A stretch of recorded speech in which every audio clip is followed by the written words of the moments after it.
Nous saluons tous ceux qui nous voient, nous écoutent de par le monde entier. Et je remercie encore Dieu que vous voyez, vous écoutez, votre serviteur Noumovi Dodji Paul. Je suis responsable de camp de prière à Cohésion dans le district de Notien, spécialement au Togo. Je vous le rappelle, à vous qui nous voyez, nous écoutez, de par le monde entier, que nous parlons de la langue.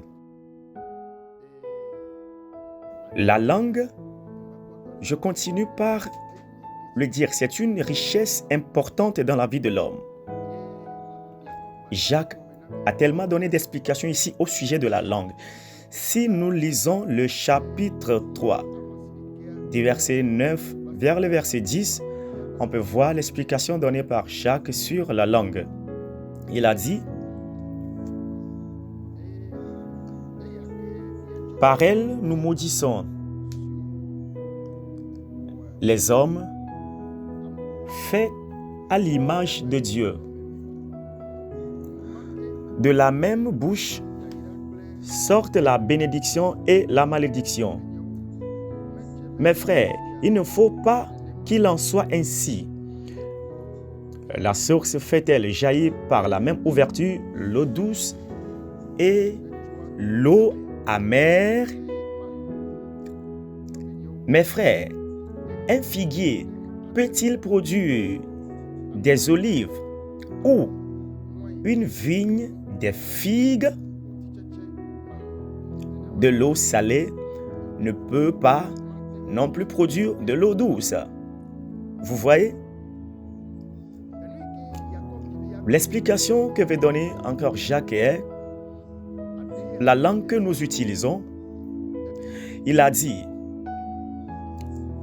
par elle nous bénissons et par elle nous maudissons. Alors, la langue par laquelle nous maudissons, Jacques déclare que de telles malédictions, peut-on se dire maintenant qu'il y a une source d'eau qui produit de l'eau amère et produit en même temps de l'eau douce, ou on peut trouver un figuier qui va produire des vignes? Aucun figuier ne peut pas produire des vignes. Et une vigne des figues.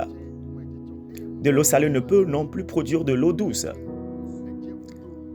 Il se saisit de la langue de l'homme et la compare à deux sources d'eau. Une source d'eau qui fait jaillir de l'eau douce et une source d'eau qui fait jaillir l'eau amère. Il la compare à un arbre aussi. On ne peut pas planter un manguier qui va produire des citrons que nous connaissons. Alors, ce qu'il veut donner comme exemple, il prend une source d'eau qui ne peut pas produire de l'eau salée et de l'eau douce. C'est de l'eau salée, de l'eau douce ne peut pas sortir d'une même source d'eau. Et nous, en qui Dieu a mis de la langue, il se sert de nous pour donner cet exemple.